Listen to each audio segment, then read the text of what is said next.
You know, I've been making films about dreams and dreaming and the reasons that we work with our dreams and the benefits of working with dreams. And recently, a colleague and friend of mine gave me this wonderful book called The 24-Hour Mind by Rosalind D. Cartwright. And the subtext on the title is The Role of Sleep and Dreaming in Our Emotional Lives. And in reading this book, I realized one of the important things to discuss and learn about in terms of working with our dreams is how we sleep. How well do we sleep? Are we sleeping enough? Do we get quality sleep when we do sleep?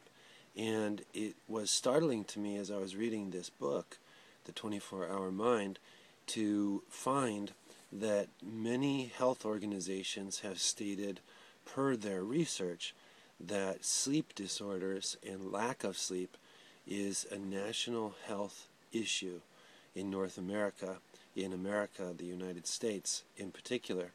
And this doesn't surprise me somehow. We are a culture that thrives on speed and progress and making money. More money is better money, etc., etc.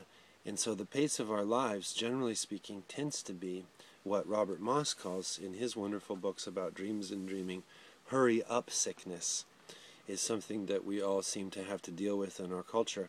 So I wanted to do a short video to give you some guidance if you're interested in remembering your dreams and working with your dreams. A lot of folks that I meet say, sounds great, I'd love to work with my dreams, and I understand everything that dream workers say about the benefits, but the problem is I don't remember my dreams. So if you're one of those people and you'd like to work with your dreams, you know, my experience says that all of us have had at least one, if not more than one, memorable and helpful and intriguing dream experience throughout the course of our lives. I think if we stand back and reflect, we can all remember a time in our lives when a dream visited us and it at least gave us the gift of a deeply imaginative and creative experience which brought our soul more deeply into play in our waking lives. So with sleep, if you would like to recall your dreams more often and work with them, it's very important, apparently, according to the sleep researchers, and it holds forth in my own personal experience, that we get an average of somewhere between 7 and 9 hours of sleep every night. It's also helpful that we go to bed and wake up at the same time. It just so happens that the way that the sleep cycles go depends on a number of variables. In particular, when we first go to sleep at night, we tend to go into a fairly deep sleep about an hour and a half or so into the cycle.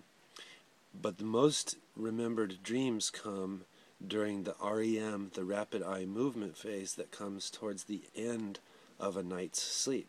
So somewhere in the early morning, close to the time that we awaken and get out of bed, tends to be one of the best times, the most reliable times for recording and remembering and bringing back our dream material. Now, other things that may be obvious or may not be obvious in terms of getting a good night's sleep, it's very important that our bedroom is a place that feels comfortable and supportive and nourishing and nurturing. So if our sleep space is somehow wrapped up energetically with some other kind of activity, we want to make sure that the place that we sleep is designated and devoted exclusively to rest, sleeps, and dreams.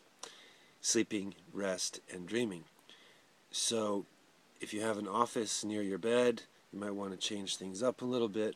Also, if it's not apparently clear already, folks who drink coffee, it's better to drink coffee earlier in the day rather than later in the day, because the caffeine or any caffeine containing substances will interfere with the ability to go into what we call slow wave sleep, SWS sleep, which is really important in terms of resting the body but also the mind and the psyche.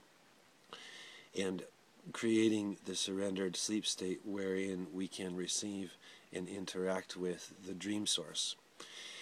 Also, things like alcohol can interrupt the ability to remember our dreams because of the impact that it has on our neurochemistry.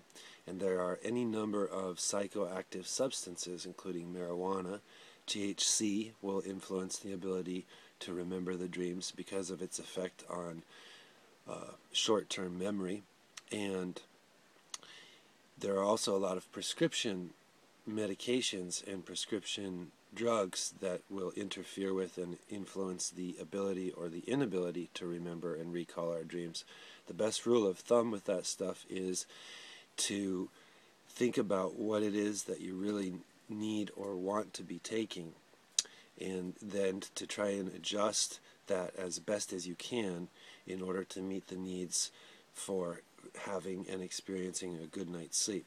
You can also take a B-complex vitamin at some point during the day.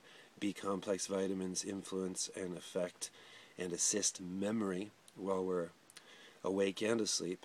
I find myself that it's best to take the B-complex right before going to bed at night when I'm sleepy and I'm tired.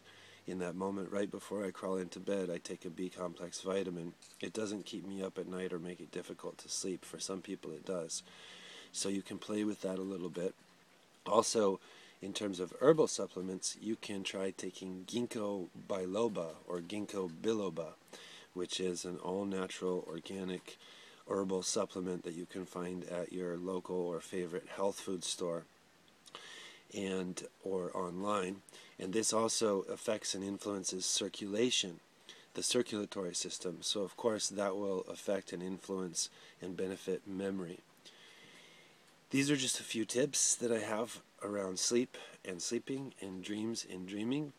I hope this is helpful, and if you have any questions, please feel free to ask. And also, if you find this helpful and worth your time and energy, please do leave a comment. It would be greatly appreciated. And here's to sleeping well, dreaming well, and waking up well. All blessings. 13 thank yous.